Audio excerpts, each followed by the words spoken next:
Chapter 9. The night faded into a blur until Hakeem heard a thud and glanced up at his clock. It was 12:15. Immediately he felt as if his stomach sank through his mattress onto the floor.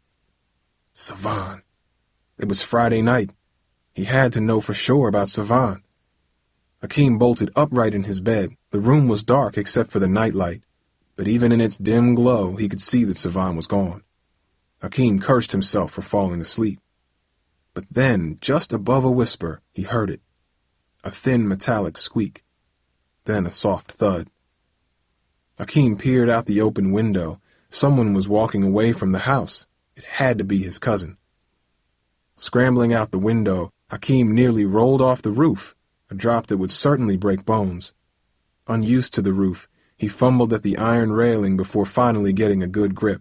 The iron protested his weight with a slight groan, but it held him, and he carefully climbed to the ground, his hands moist from dew that covered the metal. On the street, a dog barked somewhere in the distance. Hakeem heard a truck pass on the block behind Uncle James's house, but his street was quiet. Savan was on a far corner heading toward the avenue that led to his father's furniture store. He was heading straight to the area where all the robberies occurred. Hakeem rushed to get closer, but had to wait at a cross street as a dark SUV drove past, its stereo rumbling like a rolling earthquake. Hakeem wondered what he would do if it turned out Savan was a thief. He didn't know if he could snitch on his own cousin. Telling Uncle James was one thing, telling the police was something else. He hoped Savan wasn't going to put him in a position where he'd have to decide. But as he trailed his cousin closer and closer to the trouble spot, he grew more certain that his worst fears about Savan were true. Just as Hakeem had cut the distance between himself and his cousin in half, Savan darted into a side street lined with cars and then squeezed through a broken fence that surrounded a parking lot. Hakeem began to get scared. Once he took the turn into the lot, he was disoriented. He wasn't sure if he could find his way home alone, and yet no one knew where he was. Even if he saw a police officer, what could he say? "Excuse me, officer, I'm trying to make sure my cousin doesn't rob a store," he thought angrily. That wouldn't work, unless he wanted to get in trouble for being out after curfew. Hakeem knew he had to stay close to Savan. Now it was a matter of survival. Focusing on the crowded lot, Hakeem spotted his cousin snaking between the cars ahead of him. The distance between them was about the length of a basketball court. Hakeem knew they couldn't be too far from his uncle's store, but he couldn't see it. Somehow, Savan had led him to an alley that went behind all the businesses on the main avenue. All he could see was the backs of warehouses, loading docks, dumpsters, and parking lots. But as he neared the halfway point of the lot, he heard music. Another car with a loud system, he thought. Up ahead, on the far side of the lot, Savan stopped suddenly and looked around. 4 guys rounded the corner and joined him. "You ready to do this?" one of them said. Hakeem stopped. He recognized the voice. It was Tariq. "You know it," Savan barked. The guys crossed the street fast. Hakeem couldn't believe his eyes. His cousin and his friends were going to rob someone's business right now. They were ready to break in through the back of a building just as they had done at Mr. Sung's store. Hakeem had to do something. He looked for a payphone to call home. None was in sight. Running to stay close, he raced to the edge of the lot. There was a phone on the corner a block ahead. Hakeem was about to sprint toward it when Savan and his friends surrounded a dark doorway at the rear of a brick building.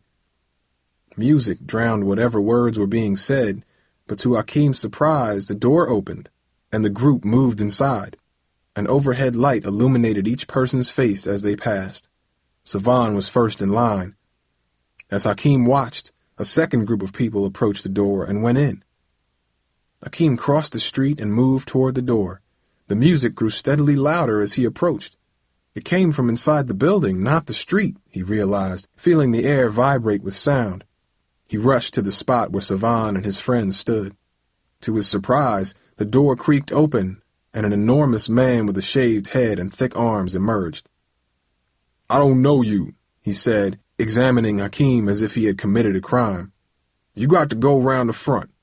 The man pointed opposite the direction of the parking lot. Hakeem tried to peer around the man, but he couldn't see anything inside. "What is this place?" Hakeem asked.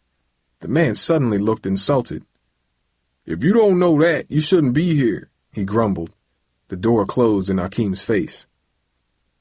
Hakeem rounded the corner and came face to face with a crowd of young people gathered in front of a set of double doors.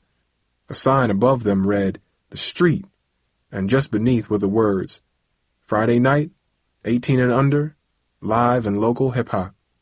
It was a club, Hakeem realized. He had gone to one with Darcy on their first date last year. But why was Savan sneaking to a club in the middle of the night? Hakeem shook his head in confusion. It didn't make any sense. Why the secrecy? "Yo, watch your step," someone growled, snapping Hakeem out of his thoughts and pushing him forward. Following the throng of people, he stepped through a metal detector, got frisked by a security guard, paid a $5 door charge, and emerged into a world unlike anything he'd seen back home. Amidst a pulsing hip-hop beat that cracked and ground the air, people were moving and swaying in rhythm. Others, standing to the side, bobbed their heads to the music and watched people passing. The floor sloped downward to a small stage illuminated by spotlights hanging in the ceiling. On the stage, 2 rappers performed. Their performance charged the crowd, which raised its arms and cheered in approval. Hakeem searched for his cousin as a new beat mixed in. What he saw next made his jaw drop in surprise. Savan and his friends burst onto the stage as if they had been shot from a cannon.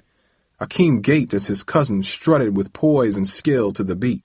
Arms everywhere waved, heads swayed, and Savan delivered his words like sermons of power. "Step back, here comes the outcast, making you move with the spells that my rhymes cast. Pushing and pulling you, my words subliminal. I got mad skills, but I ain't a criminal. Others judge and try to hate me, but when they hear my beats, they can't escape me. 'Cause I'm a lyrical deliverer, the rhythmical superior, always misunderstood but never inferior."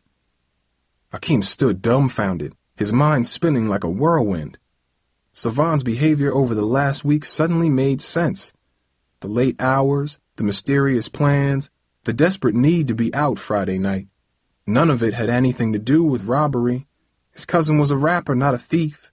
Hakeem felt a wave of relief and regret for what he had thought all along. On the stage, Savan had charisma, commanding attention with each step he took. And as he strutted across the stage, he seemed driven by his music. Watching him, Hakeem understood exactly what Savan was feeling. It was the same as when he played his guitar. Like him, Savan used writing and music to respond to the world around him, to vent his frustration, to react. In many ways, he realized, they weren't that different. Raising his arms upward, Hakeem joined the crowd in support of his cousin. "Blood is thicker," Uncle James had said. For the first time, those words seemed true. But there were still so many unanswered questions. Savan and his crew performed several songs and then left the stage in a chorus of cheers. As soon as they finished, 3 guys immediately took their place and began a performance of their own. The crowd swayed and moved for the new performers, and Hakeem began to search for Savan. He had to talk to him. At the very least, he owed his cousin an apology. Darting through the shadows, the blinding stage lights, and the throng of moving bodies, Hakeem checked each area of the club, but he couldn't find Savan. Near the main stage, a teenager bumped into him and offered to sell him drugs. "I got what you need, man," the kid said. "I'm cool," Hakeem replied, stepping away. Similar things had happened at Bluford, but here, alone in an unfamiliar place, he didn't feel as safe. He looked at the clock. It was already past 2:30 a.m., and he still had the unfamiliar walk home. Then he had to climb back in the bedroom window and try not to wake his family. Lost in a sea of strangers, Hakeem began to worry. He decided to check the men's restroom. If Savan wasn't there, he'd try to walk back alone. The bathroom was crowded when he stepped in, but Hakeem noticed that everyone in there was standing around talking. In the far corner, 3 guys were huddled together. One was counting money. The tallest of the 3 nodded at Hakeem. "What you looking for, man?" he asked. "Maybe I could help you find it." Several guys in the bathroom laughed. Hakeem's instinct told him to leave. "My cousin," Hakeem replied, turning away. Ain't no cousin of yours in here. I ain't ever seen you before. Where you from?" Hakeem turned to leave and bumped into the kid who tried to sell him drugs outside. "Yo, watch your step," the kid said.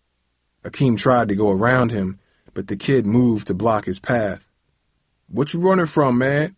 came the first voice. Before he could move, Hakeem felt someone grab him from behind, tugging him away from the door. Several hands began checking his pockets for money. "You got anything for us?" "Get off me," Hakeem commanded, twisting unsuccessfully against them. Within seconds, he was completely surrounded. He knew something bad was about to happen, but he was powerless to stop it. Then, like an explosion, a familiar voice boomed, "Let him go!" Hakeem turned back to see Savan, Tariq, and their friends. "That's my blood, yo! That's my cousin! Let him go!" Hakeem felt the grip on him loosen immediately. "Why didn't you say you was Savan's cousin?" one kid said, looking at Hakeem in disgust. "Come on, cuz, we gotta bounce," Savan said, pulling Hakeem away from the circle of young men. In an instant, Hakeem was outside with Savan and his friends. He felt embarrassed as he looked at their serious faces and struggled to shake off the attack. "I gotta get this boy home before he gets me in more trouble," Savan explained. Then he shook hands with the members of his crew. Seconds later, he turned to Hakeem. "Let's go," he said firmly. Together they crossed the parking lot in dark silence, as if neither knew how to talk about what just happened. Hakeem had much to say, but he didn't know where to begin. He was grateful for his cousin's help and impressed with his performance. And more than anything, he was relieved that Savan was not the thief he imagined. Yet he was also angry. Had Savan treated him differently, just told him the truth, he would not have snuck around in the dark. He would not have been forced to lie to his father. He would not have ended up trapped in a bathroom by a gang. As they walked, Hakeem's anger nearly held back the apology he knew he owed his cousin. "What were you thinking?" Savan asked finally, breaking this silence. "If Tariq didn't see you go down into that bathroom, you'd have got a beat down. Everybody knows not to go in that bathroom after midnight. It's dangerous," he said. "I was looking for you," Hakeem replied. "Why? So you could lecture me like Dad about how I was throwing my life away, doing something stupid, hanging with the wrong crowd?" he said, shaking his head. "I ain't having that." "No, Savan," Hakeem said, swallowing his pride. "I was trying to find you to apologize because I had you all wrong. You were good up there tonight, the best rapper on that stage." Savan's eyes widened at Hakeem's comment, as if kind words from someone in his family were not what he expected. For several minutes they crossed the quiet streets without a word, but then Savan kicked a can along the curb and turned to Hakeem. "Know what my pops did when I told him I make money rapping at clubs and house parties? He told me I need to get a real job before I ended up in jail. Since you showed up, he only got worse. Now he don't say nothing to me except how good you are and what a disappointment I am," Savan said bitterly. "I'm sorry, Savan," Hakeem said, beginning to understand his cousin's frustration. In his attempt to guide Savan, Uncle James was treating him unfairly and pushing him away. If it weren't for his friends, Hakeem realized, Savan would be completely alone too. "You ever try to talk to him?" Hakeem asked. "Talk," Savan scoffed. "He don't listen to me. All he cares about is work." Again, Hakeem heard the pain in Savan's voice, and he knew there was some truth in his words.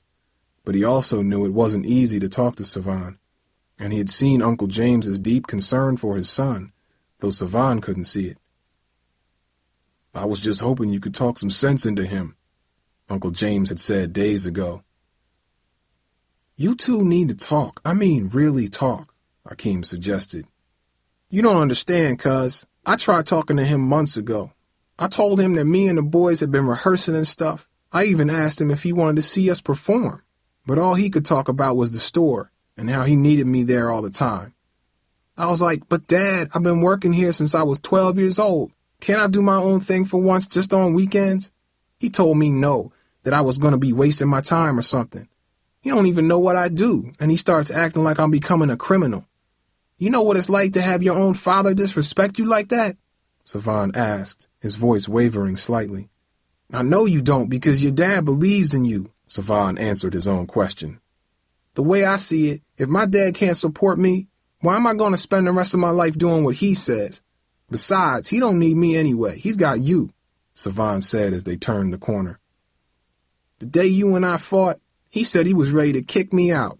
I'm done with him and he's done with me, he added bitterly. For an instant, Akeem almost thought he saw Savan's eyes water, but he said nothing, letting his cousin recover. As they neared the house, Savan stopped suddenly, his eyes wide open. Oh, no, he said heavily. Akeem followed Savan's gaze toward the house. All the lights on the first and second floor were on. That could mean only one thing. Someone had discovered they were out. We're busted, Savan added. Dad's going to kick me out. No, he's not, Akeem assured him, imagining the look on his own father's face when he discovered his empty bed.